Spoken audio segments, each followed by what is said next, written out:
বন্ধুরা, আজকে একটি নতুন গল্প নিয়ে এলাম তোমাদের মাঝে। এটা সত্য এবং বাস্তব জীবনের ঘটনা। শেষ পর্যন্ত শোনার অনুরোধ রইল। শুনলে তোমার মন ছুঁয়ে যাবে। দেরি না করে চলো শুরু করা যাক। আমার বৌদি আমাকে প্রত্যেক দিন 1 কেজি মসুর ডাল আনতে বলতো। আমি দেখে খুব অবাক হতাম যখন বৌদি সেই ডালটা রান্না না করেই তার নিজের ঘরে নিয়ে চলে যেত।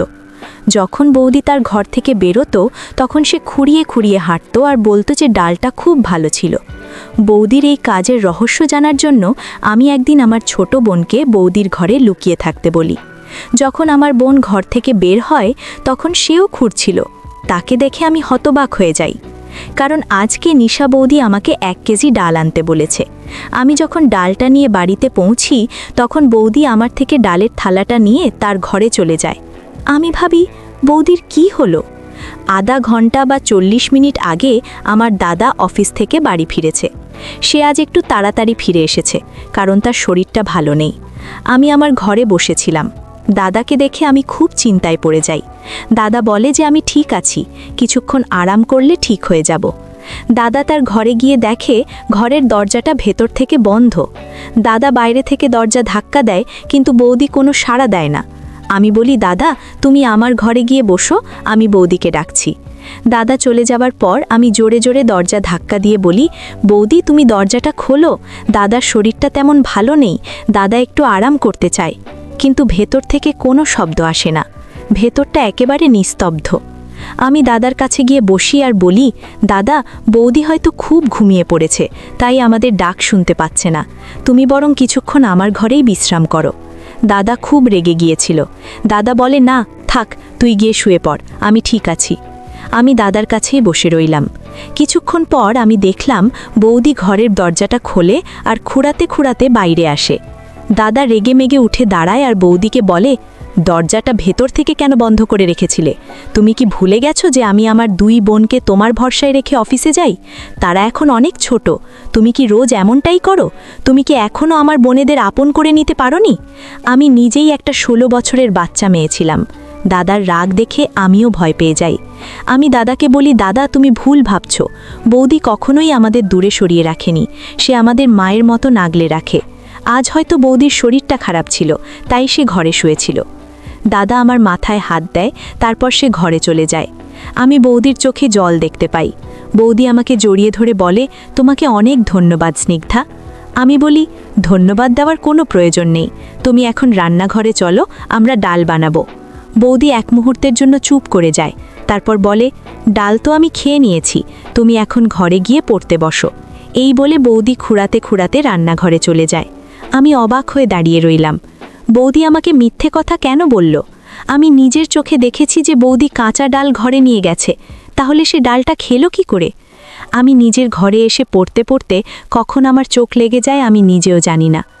ভোরবেলা হঠাৎ আমার ঘুম ভেঙে যায়। তখন নিশিকাও ঘুম থেকে উঠে পড়ে। আমরা দুজনে রান্নাঘরে গিয়ে বৌদিকে সাহায্য করি। আজ বৌদিকে একটু চিন্তিত আর অন্যমনস্ক দেখাচ্ছিল। কিছুক্ষণ পর দাদা রান্নাঘরে আসে।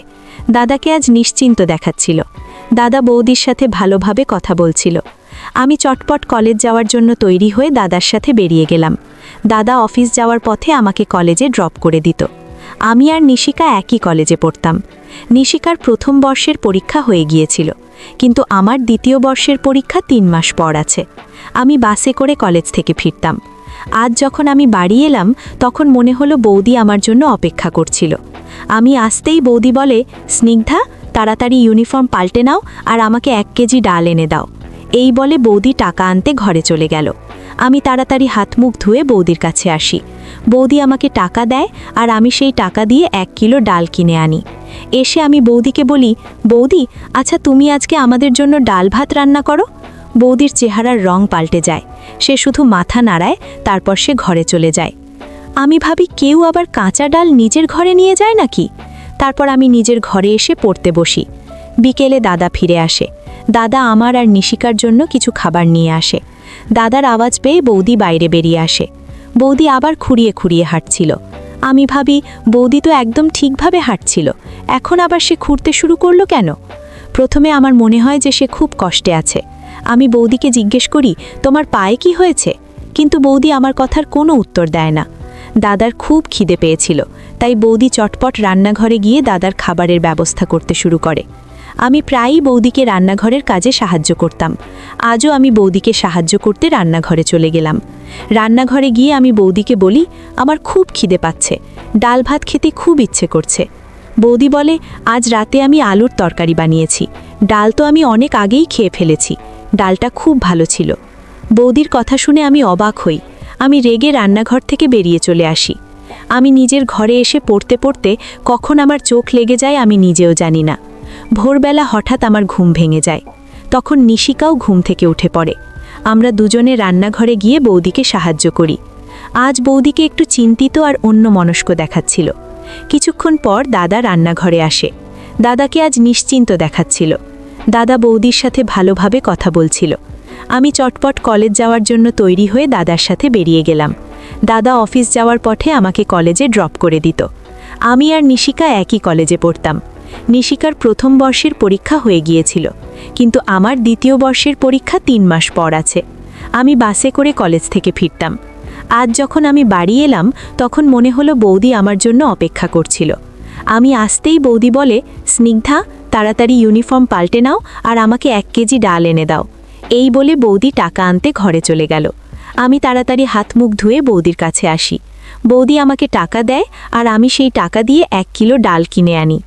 এসে আমি বৌদিকে বলি, বৌদি, আচ্ছা তুমি আজকে আমাদের জন্য ডাল ভাত রান্না করো। বৌদির চেহারার রং পাল্টে যায়। সে শুধু মাথা নাড়ায়, তারপর সে ঘরে চলে যায়। আমি ভাবি, কেউ আবার কাঁচা ডাল নিজের ঘরে নিয়ে যায় নাকি? তারপর আমি নিজের ঘরে এসে পড়তে বসি। বিকেলে দাদা ফিরে আসে। দাদা আমার আর নিশিকার জন্য কিছু খাবার নিয়ে আসে। দাদার আওয়াজ পেয়ে বৌদি বাইরে বেরিয়ে আসে। বৌদি আবার খুঁড়িয়ে খুঁড়িয়ে হাঁটছিল।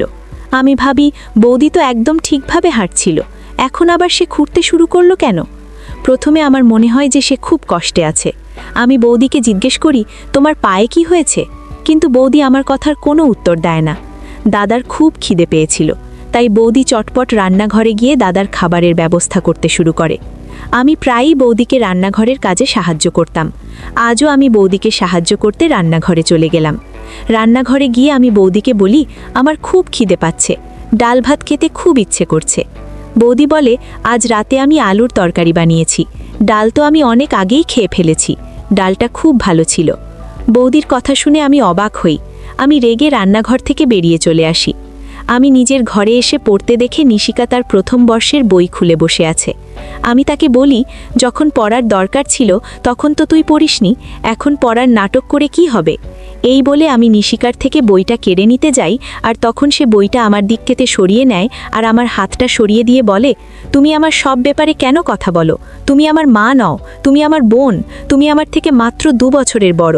তুমি আমার সব ব্যাপারে নাক গোলাবে না, এটা আমার পছন্দ নয়। নিশিকার থেকে এরকম ব্যবহার আমি কখনো আশা করিনি। সে কোনো দিন আমার সাথে এরকমভাবে কথা বলেনি। আমি ঘর থেকে বেরিয়ে এসে দাদার কাছে এসে বসি। দাদা আমার পড়াশোনার ব্যাপারে জিজ্ঞেস করে, কিন্তু তখন আমার মনটা বৌদির দিকে ছিল। আমি দেখছিলাম বৌদি দাদার কাছে আসছিল।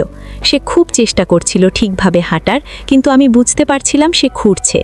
দাদা আমাকে অন্যমনস্ক দেখে জিজ্ঞেস করে, আমার কি হয়েছে?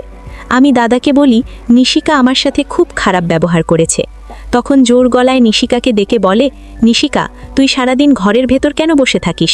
বাইরে এসে আমাদের সাথে বস। নিশিকা হঠাৎ করে কাঁদতে শুরু করে আর বলে, বাবা তো পৃথিবী ছেড়ে চলে গেছে, কিন্তু সে তোমাকে রেখে গেছে। সব সময় সবাই আমাকে কিছু না কিছু করতে বলছে।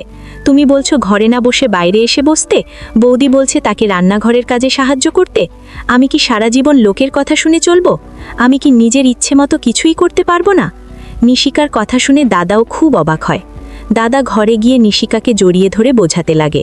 দাদা বলে, নিশিকা, তুই তো জানিস আমি তোকে কখনো আমার বোন ভাবিনি, তুই আমার মেয়ের মতন। কিন্তু নিশিকা কেঁদেই যাচ্ছিল। কিছুক্ষণ পর সে চোখের জল মুছে আমার কাছে ক্ষমা চেয়ে তার ঘরে চলে যায়। দাদা বৌদিকে ডাকে আর তাকে জিজ্ঞেস করে, নিশার মা আজকাল এত রেগে থাকে কেন? ওর কি হয়েছে? এটা শুনে বৌদি একটু ভয় পেয়ে যায়। বৌদি বলে, ও সারাদিন ঘরে বসে থাকতো, তাই আমি কয়েকবার বলেছি যে আমাকে রান্নাঘরে সাহায্য করতে, তাতে ওর মনটা ভালো লাগবে। ওর হয়তো আমার কথা পছন্দ হয়নি। দাদা কিছু একটা ভাবতে থাকে। আমার কেন জানি না মনে হয় যে বৌদি আমাদের থেকে কিছু একটা লুকোচ্ছে। মনে হলো ব্যাপারটা এত সহজ নয়। পরের দিন দাদা আমাদের জন্য টিভি নিয়ে আসে। নিশিকার জন্য কিছু সিনেমা, কিছু গল্পের বই আর নভেল নিয়ে আসে। দাদা নিশিকাকে এসব জিনিসগুলো দিয়ে বলে, আজকের পর থেকে তুই আর বাড়িতে বোর হবি না। দাদা নিশা বৌদির জন্য একটা ক্যারাম কিনে আনে। বৌদিকে সেটা দিয়ে বলে, তুমি আর স্নিগ্ধা এবার থেকে ক্যারাম খেলবে। এতে বৌদি খুব খুশি হয়। আমি নিশিকার ঘরে গিয়ে দেখি সেও খুব উৎসাহিত। তার জন্য দাদা কিছু বাচ্চাদের সিনেমা নিয়ে এসেছে। নিশিকা বলে, স্নিগ্ধা, এবার থেকে আমি সারা দিন সিনেমা দেখব, তুমি মন দিয়ে পড়াশোনা করো। একদিন রাতে আমি পড়াশোনা করছিলাম, তখন আমি দেখি বৌদি তার ঘর থেকে বেরিয়ে আসে। সে তাড়াতাড়ি ছাদে চলে যায়। আমি ভাবি, এত রাতে বৌদি ছাদে কেন গেল? আমার পড়া থেকে মন উঠে যায়। প্রায় 1 ঘন্টা পর বৌদি ছাদ থেকে নেমে আসে। আমি ভাবি, এসব কি হচ্ছে? পরের দিন আমি যখন কলেজ থেকে ফিরি, তখন বৌদি আবার আমাকে টাকা দিয়ে বলে 1 কিলো ডাল কিনে আনতে। আমি জামা কাপড় পাল্টাতে যখন ঘরে যাই, তখন দেখি নিশিকা আবার প্রথম বর্ষের বই নিয়ে বসে আছে। আমাকে দেখে সে চমকে ওঠে আর সে তাড়াতাড়ি বইটা নিয়ে ঘর থেকে বেরিয়ে যায়। আমি ঠিক করি আগে বৌদির ডালটা এনে দিই, তারপর নিশিকার সাথে কথা বলবো। আমি বৌদির জন্য ডাল কিনে আনি। বৌদি সেটা নিয়ে চুপচাপ ঘরে চলে যায় আর আমার সাথে কোনো কথা বলে না। বৌদি ঘরে ঢুকে ঘরের দরজাটা ভিতর থেকে বন্ধ করে দেয়। আমি নিশিকার খোঁজ নেয়ার জন্য ঘরে যাই। নিশিকা আমাকে বলে, স্নিগ্ধা, তুমি রোজ রোজ বৌদিকে ডাল এনে দিও না। আমি নিশিকাকে জিজ্ঞেস করি সে এমনটা কেন বলছে। তখন নিশিকা উঠে এসে আমার কানে কানে এমন একটা কথা বলে যেটা শুনে আমি হতবাক হয়ে যাই। আমি নিশিকার কথা ফেলতেও পারছিলাম না, কারণ সে এখন সারা দিন বাড়িতে থাকে আর বৌদি সারাদিন কি করে সেটা ওর জানার কথা। আমি নিশিকাকে বলি সে যেন এই কথাটা এখন দাদাকে না বলে। আমি আগে পুরো ব্যাপারটা যাচাই করে দেখতে চাই। নিশিকা ছাদে চলে গেল আর আমিও পড়তে বসলাম। কিছুক্ষণ পর আমি দেখি বৌদি খুঁড়তে খুঁড়তে তার ঘর থেকে বেরোচ্ছে। আমি বৌদিকে জিজ্ঞেস করি যে আমার আনার ডালিটা কোথায়। বৌদি বলে, সেটা তো আমি খেয়ে নিয়েছি, খুব ভালো ছিল। আবার এই কথা শুনে আমি অবাক হই। বৌদি খুঁড়িয়ে খুঁড়িয়ে হাঁকে আর বাড়ির কাজ করতে থাকে। কিছুক্ষণ পর বৌদি হঠাৎ জিজ্ঞেস করে, নিশিকা কোথায়? আমি বলি, নিশিকা ছাদে গেছে। এটা শুনে বৌদিও ছাদে চলে যায়। আমি আমার বইটা খুলে বসে পড়ি। এরা দুজন আমাকে পাগল করে ছাড়বে। অনেকক্ষণ পর যখন বৌদি নেমে আসে না, তখন আমিও ছাদে চলে যাই। সিঁড়ি দিয়ে ওঠার সময় আমি বৌদির গলার আওয়াজ পরিষ্কার শুনতে পাচ্ছিলাম। বৌদি নিশিকাকে খুব বকা দিচ্ছিল আর নিশিকা কাঁদছিল। আমি নিশিকার কান্নার আওয়াজ পরিষ্কার শুনতে পাচ্ছিলাম। আমি যখন ছাদে গিয়ে পৌঁছাই, তখন আমাকে দেখে বৌদি ভয় পেয়ে যায়। সে নিশিকাকে জড়িয়ে ধরে বলে, তুমি বৌদির সাথে ক্যারাম খেলবে না? নিশিকাও তখন চোখের জল মুছে ফেলে আর জোর করে হাসার চেষ্টা করে। আমি বেশ কিছুক্ষণ দুজনের দিকে তাকিয়ে রইলাম। তারপর আমি নিশিকার হাত ধরে তাকে নিচে নিয়ে এলাম। নিচে এসে আমি নিশিকাকে জিজ্ঞেস করলাম, বৌদি তোকে বকা দিচ্ছিল কেন? নিশিকা বলে, বৌদি আমাকে কেন বকবে? বৌদি তো আমাকে খুব ভালোবাসে। আমি চুপ করে যাই। আমার মাথায় একটা বুদ্ধি আসে। আমি নিশিকাকে বলি, নিশিকা, আমার তোর সাহায্য লাগবে। আমি বৌদির ব্যাপারে সব জানতে চাই। তুই সেই দিন যে কথাটা বলেছিলিস সেটা তুই আন্দাজে বলেছিলিস, কিন্তু আমি নিশ্চিত হতে চাই। কালকে আমি যখন বৌদির জন্য ডাল আনবো, তখন তুই চুপি চুপি বৌদির ঘরে গিয়ে লুকিয়ে পড়বি আর লুকিয়ে লুকিয়ে দেখবি যে বৌদি সত্যি সেই ডালটা খায় কিনা। আর বৌদি খুঁড়োতে খুঁড়োতে কেন বাইরে আসে সেটাও আমার জানা খুব দরকার। নিশিকা একটু হেসে বলে, স্নিগ্ধা, আমি তোমার সাথে আছি। পরের দিন কলেজ থেকে ফেরার আগে আমি সব প্ল্যানিং করে নিয়েছিলাম। আমি যখন বাড়ি আসি, তখন দেখি বৌদি আমার অপেক্ষা করছে। বৌদি আমাকে 1 কিলো ডাল আনতে বলে। আমি ঘরে যাই জামা কাপড় পাল্টাতে, আর তখন আমি নিশিকাকে বুঝিয়ে দিই যে ওকে কি করতে হবে। আমি ওকে বলি, আমি যখন বৌদিকে আওয়াজ দেব, তখন তুই তার ঘরে গিয়ে লুকিয়ে পড়বি। আমি বাইরে এসে বৌদিকে বলি, বৌদি, ডালের দাম এখন বেড়ে গেছে, আরও কিছু টাকা লাগবে। বৌদি হেসে বলে, কোনো ব্যাপার না, আমি এক্ষুনি এনে দিচ্ছি। এর মধ্যে নিশিকা বৌদির ঘরে গিয়ে লুকিয়ে পড়ে। আমি ডাল কিনে এনে বৌদিকে দিলাম। বৌদি সেটা নিয়ে ঘরে চলে গেল। আমি খুব অস্থির হয়ে বাইরে ঘোরাফেরা করতে লাগলাম। প্রায় 1 ঘন্টা পর বৌদির ঘরের দরজাটা খুলে বৌদি খুঁড়োতে খুঁড়োতে বাইরে আসে আর রান্নাঘরে চলে যায়। তারপর নিশিকা বেরিয়ে আসে। আমি দেখে অবাক হয়ে যাই যে নিশিকাও তখন খুঁড়ছিল। আমি নিশিকার হাত ধরে তাকে জিজ্ঞেস করি, তুই কি কিছু জানতে পারলি? নিশিকা বলে, আমি তোমাকে আগেরই বলেছিলাম যে বৌদি লুকিয়ে লুকিয়ে বাড়ি থেকে বেরোয়। আজ আমি সেটাই দেখলাম। তুমি তো আগের দিন আমার কথা বিশ্বাস করতে চাইছিলে না। বৌদি যে জানালাটা দিয়ে বেরোয়, সেই জানালাটা খুব ছোট। সেখান থেকে বেরোতে গিয়ে পায়ে চোট লাগে, আর সেই কারণেই বৌদি খুঁড়িয়ে খুঁড়িয়ে হাঁটে। আজ আমিও সেই জানালাটা দিয়ে বেরিয়ে বৌদির পিছু নিতে চেয়েছিলাম, কিন্তু আমার পায়েও চোট লাগে, আর সেই কারণে আমি আর বৌদির পেছনে যেতে পারিনি। আমি নিশিকাকে বলি, নিশিকা, তুই আমাকে কথা দে যে তুই দাদাকে এই ব্যাপারে কিছু বলবি না। নিশিকা বলে, আমি কি পাগল নাকি যে দাদাকে বলবো? আমি কখনোই চাই না যে দাদার ঘর ভেঙে যাক। আমি নিশিকাকে একটা বই দিয়ে বলি, এই বইটা খুব ভালো, তুই এটা পড়িস। আমি নিশিকার তার মনটা অন্যদিকে ঘোরাতে চেয়েছিলাম, কিন্তু আমি নিজেই বুঝতে পারছিলাম না যে দাদাকে এই কথাটা বলা উচিত না উচিত নয়। এইসব ভাবতে ভাবতে আমি কখন ঘুমিয়ে পড়ি আমি নিজেই জানি না। যখন আমার ঘুম ভাঙে তখন আমি দাদার চিৎকার শুনতে পাই। আমি দৌড়ে নিচে এসে দেখি দাদা, বৌদি আর নিশিকা কথা বলছে। দাদা নিশিকার উপর খুব রেগে আছে। আমার মনে হলো নিশিকা হয়তো দাদাকে সবটা বলে দিয়েছে, তাই দাদা রেগে গেছে। আমাকে দেখে দাদা বলে, স্নিগ্ধা, আমি তো তোকে খুব বোঝদার মেয়ে ভাবতাম, তুইও ওকে সামলাতে পারলি না। দাদা নিশিকার কথা বলছিল। আমি অবাক হয়ে দাদাকে জিজ্ঞেস করি, কি হয়েছে দাদা? তখন আমি দাদার চোখে জল দেখতে পাই। দাদা বলে, তুই ওকে জিজ্ঞেস কর যে ছাদে ওটা কে ছিল, ও কার সাথে দেখা করতে ছাদে গিয়েছিল। শুনে আমি হতবাক হয়ে যাই। বৌদি এগিয়ে এসে বলে, আকাশ, তুমি কোনো প্রমাণ ছাড়াই মেয়েটাকে দোষ দিতে পারো না। ও বাচ্চা মেয়ে, ও ঠিক শুধরে যাবে, তুমি চিন্তা করো না। দাদা রেগে বৌদিকে বলে, নিশা, আমি তোমাকে বিয়ের আগেই বলেছিলাম যে এই দুটো মেয়ে শুধু আমার বোন নয়, ওরা আমার মেয়ের মতন। তোমাকে ওদের মা হয়ে উঠতে বলা হয়েছিল, তুমি কি ওদের এই শিক্ষা দিয়েছ? আমি নিশিকার হাত ধরে তাকে ঘরে নিয়ে আসি। ঘরে এসে আমি ওকে জিজ্ঞেস করি, নিশিকা, এসব কি হচ্ছে? বন্ধুরা, ভিডিওর মাঝখানে একটা কথা বলতে চাই। আমি তোমাদের সর্বদা হাসি খুশি রাখার জন্য খুব কষ্ট করে ভিডিও বানাই, তাই তোমাদের কাছে অনুরোধ থাকবে অবশ্যই ভিডিওটি দেখে একটি লাইক করবেন এবং এসএমএজিকে চ্যানেলটি সাবস্ক্রাইব করে পাশে থাকবেন। তো চলুন ভিডিওর বাকি অংশ শুরু করা যাক।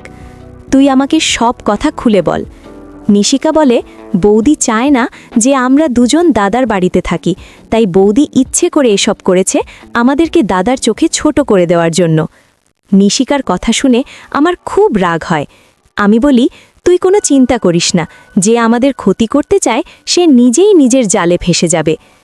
পরের দিন আমি যখন দাদার সাথে কলেজে যাচ্ছিলাম তখন আমি দেখি দাদা খুব চুপচাপ আছে। দাদার চোখে মুখে রাগ স্পষ্ট দেখা যাচ্ছিল। আমি দাদাকে বলি, দাদা, আজ তুমি অফিস থেকে হাফ ডে নিয়ে আমাকে কলেজে নিতে এসো, আমি আজ একটা সত্যি তোমার সামনে তুলে ধরতে চাই। দাদা কিছু না বলে চলে গেল, কিন্তু আমি খুব নিশ্চিন্ত হলাম যখন দাদা ঠিক সময় আমাকে কলেজ থেকে নিতে আসে। আমরা বাড়ি আসি। বাড়ির বাইরে আমি দাদাকে বলি, দাদা, তুমি বাইরেই দাঁড়াও, আমি যতক্ষণ না ইশারা করছি ততক্ষণ তুমি বাড়ির ভেতরে ঢুকো না। দাদা বলে, ঠিক আছে। আমি বাড়ির ভেতরে যাই আর বৌদি আমাকে ডাল আনার অর্ডার দেয়। আমি যখন ডাল কেনার জন্য বাড়ি থেকে বেরিয়ে আসি তখন দাদা আমার কাছে এসে জিজ্ঞেস করে, ভেতরে কি চলছে? আমি বলি, দাদা, তুমি চুপচাপ এখানে দাঁড়িয়ে থাকো, আমি ঠিক সময় মতন তোমাকে ডেকে নেব, আজ সবটা তোমার কাছে পরিষ্কার হয়ে যাবে। আমি ডাল কিনে এনে বাড়িতে ঢুকলাম। বৌদি আমার হাত থেকে ডালটা নিয়ে তার ঘরে চলে যায়। আমি এই সুযোগের অপেক্ষায় ছিলাম। আমি সঙ্গে সঙ্গে বাইরে গিয়ে দাদাকে ডেকে আনলাম। আমি দাদাকে বললাম, দাদা, তুমি তোমার ঘরের দরজাটা খোলো। দাদার কাছে একটা এক্সট্রা চাবি ছিল, সেটা দিয়ে দাদা তার ঘরের দরজাটা খোলে। খুলে যখন ভেতরে যায় তখন দেখি বৌদি ভেতরে নেই আর ঘরের একটা ছোট্ট জানালা খোলা।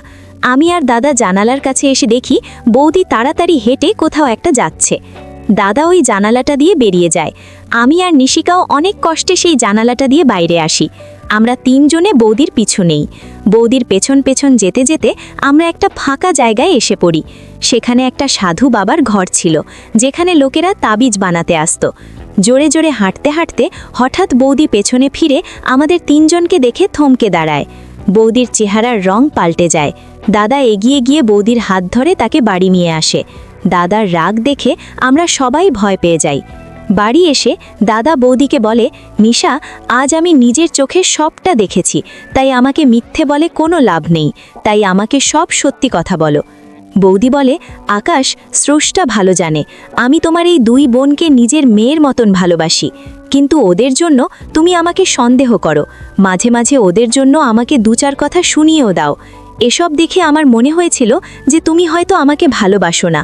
আমার মনে হয়েছিল তুমি হয়তো অন্য কাউকে ভালোবাসো আর আমাকে খুব শিগগির তালাক দিয়ে দেবে। আমি এই বিষয়ে আমার দিদির সাথে কথা বলি। দিদি আমাকে এক সাধু বাবার কথা বলে। সেই সাধু বাবা খুব শক্তিশালী, তার মন্ত্র প্রয়োগ করলে নাকি স্বামী মুঠোর মধ্যে চলে আসে। তাই আমি তোমাদেরকে লুকিয়ে রোজ সেই সাধু বাবার কাছে যেতাম। বাবা আমাকে বলেছিলেন যে 30 দিন 1 কিলো মুসুরির ডালের উপর তার মন্ত্র প্রয়োগ করতে হবে, তারপর সেই ডালটা নদীর কিনারায় ফেলে দিতে হবে, তাহলেই ফল পাওয়া যাবে। আমি 24-25 দিনেই এই কাজটা করে ফেলেছি। তুমি আর স্নিগ্ধা বেরিয়ে যাওয়ার পর আমি ওই মন্ত্র পড়তাম, তাই আমি নিশিকার উপর মন দিতে পারিনি। নিশিকা আমাদের পাড়ার একটা বকাটে ছেলে রবির প্রেমে পড়ে গেছে। ওদের লুকিয়ে দেখা করা আর চিঠি পাঠানো শুরু হয়েছে।